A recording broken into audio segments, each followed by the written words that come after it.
Welcome back to the Total Profit Podcast. I'm T2, and I'm here with my always sharp and sometimes savage co host, Tommy P.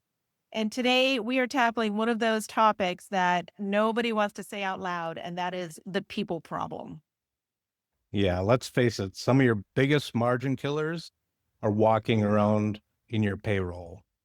Not because they're bad people, but they just aren't in the right seats or they were hired in a panic. So, this episode is for every business owner who's ever said, I just need a warm body out there. And we get it. Sometimes desperate times call for desperate measures, but warm bodies don't build healthy businesses. No, here's the deal. Labor's your biggest cost, your biggest lever. If your team is inefficient, underskilled, misaligned, you're paying for those mistakes, those delays, those callbacks, and potentially creating a bad culture. And a bad culture just leads to turnover, burnout, and even worse, it will repel your best people. And that's a cost you don't want. Exactly. It's not just about having people, it's about having the right people doing the right things the right way. So, Tommy, what does a bad hire actually cost? The stats that I've seen say it's anywhere from $10,000 to $50,000, but let's just deal with this straight on. You think of the lost time, job site damage, team morale, customer trust, it all adds up. One bad hire can set a project or your whole year off track. Okay, so let's fix it. What should a smart hire look like? Yeah, great question. So start by defining the role based on the outcomes, not just the task. So tell this new hire what you expect out of them. What does success look like in 90 days? And build your interview around that.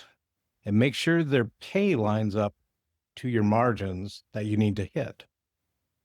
The So, other thing, this is a good time to go in and make sure those standard operating procedures will fit that employee so they have a written reference on expectations. so no more hiring just because you're slammed. And in desperate times, hire because you've got the margin to sustain it, and because they will move the needle. So when we say move the needle, we're talking about defining that role based on the outcomes, not just the tasks that you want them to do. They need to have goals and reach and be working toward those goals. Yeah, here's the tough part. If you know somebody's not a fit, you have to fix it.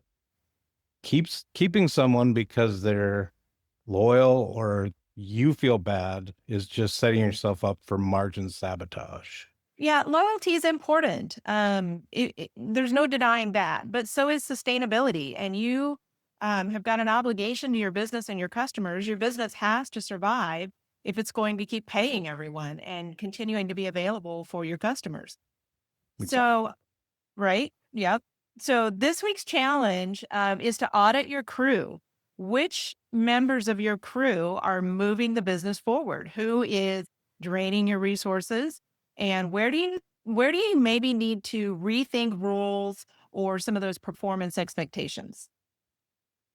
Yeah, have a real conversation this week with one of your individuals, like T2 said, whether it's a tough check in, if it's a deserved thank you, or just pivoting team members to help with those efficiencies, you got to get the people in the right seats. And when we refer to the seat reference, we're using it from the book by Jim Collins, Good to Great, where the seats are in the bus and the bus is the business. So if you have the right people in the right seats, the bus will move itself. And a quick shout out to our sponsor, Performance Margin. This is the tool that helps you align your people, your pricing, and your profit all in one place because strategy without numbers is just a guess. So share this episode with someone who's got people challenges or someone who is the people challenge. Um, we've all been there, right? Yes. And take her cool, Don't get too excited. It's all under control. and it's going to be fine.